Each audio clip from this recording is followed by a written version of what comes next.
I'm Matt Ofjosh, here at the newsroom at Humber's North Campus. It's March 28, 2018. Here's what's making news. A funeral was held in France today for an officer who switched places with a hostage during an attack on a supermarket. Lieutenant Colonel Arnaud Beltram was killed by an Islamist militant gunman.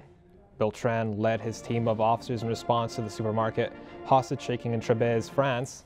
He convinced the gunman to allow him to switch places with one of the hostages. Later, he was shot and killed by the gunman. President Emmanuel Macron led tributes throughout the country for the fallen officer.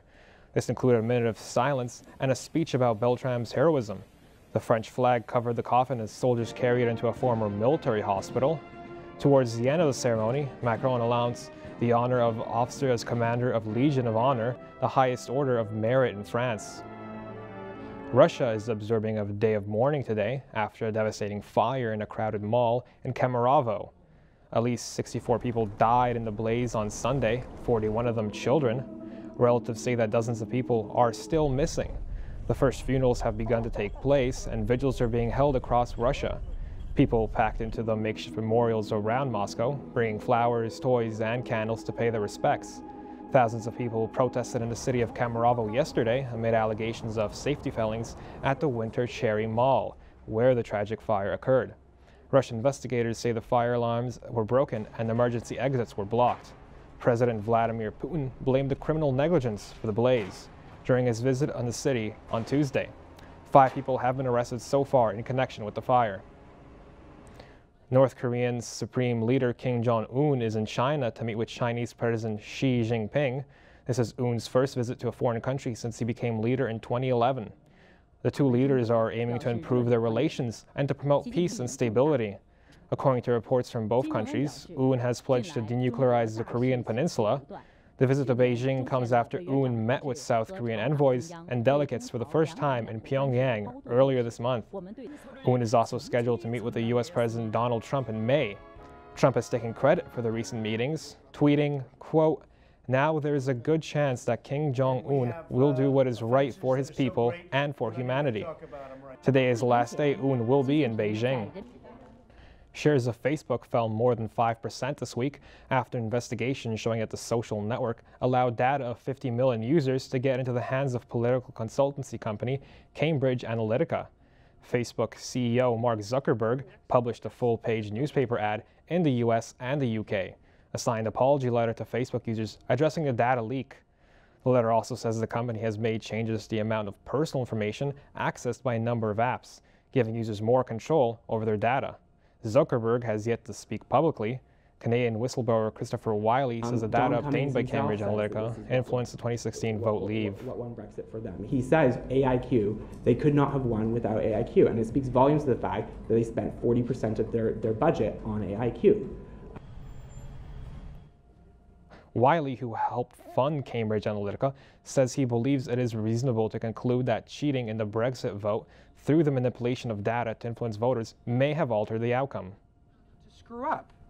You know, if we screw up the referendum, we're potentially irreversibly screwing up the constitutional settlement of this country. And every election we need to be sure that this is genuinely the democratic will of the people and that this is not a result that was bought with money.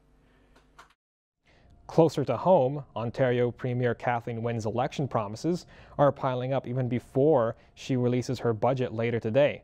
The cost of her promises are starting to add up too. The promises include an investment in the health care of over $800 million to help struggling hospitals. This will also include dental care for Ontarians and expanding mental health care help. Home care, which will include the creation of a new provincial agency, which will add costs to the existing $50 billion price tag. Pharmacare, which now provides free medication to those under 25, will be expanded to seniors over the age of 65. Wynne said this is expected to cost upwards of $575 million. She has also promised to expand free tuition to more students. The program already costs nearly $200 million. The latest promise is free childcare for all preschoolers, which will save the average family about $17,000 per child. Election promises are aimed for 2020. The Liberal proposal will cost over $900 million to implement. Here's a look at the 3-day forecast. Today, some good news. No rain, but there is some cloud cover and we will have a high of 9 degrees. Later tonight, it will be cloudy and a low of 2 degrees. Tomorrow we are expecting those early April showers to return in the middle of the day, but there will be a high of 7 degrees and a low of 4, so a bit milder heading into the long weekend. Those showers will continue throughout the night and into early Friday morning. Don't worry though, the sun will be out with a bit of cloud cover and a high of 7 degrees. Just good enough for you to flood social media with Good Friday pictures. The low on Friday is going to be 0. Before we go, did you ever think humans could have any more organs? Well, according to research published in the journal Scientific Reports, a new organ has been discovered inside the human body. In the study, scientists say the interstitium is found throughout the body. It's found in the digestive, respiratory, and urinary systems, and below the skin. Looking at the living tissue, we now understand that what we thought was an artifact is actually the remnants of the real space that's collapsed down. And what we thought was real, this dense wall of collagen, is an artifact of the dehydration.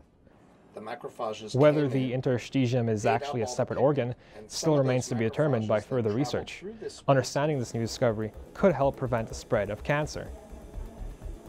That's all for today. Remember, you can head to humbernews.ca anytime for all the day's news and much more. Humber News is written and produced by students in the journalism program. Our technical crew are students in the broadcast videography program. I'm Matt Ofchash. Thanks for watching. We'll see you again next time.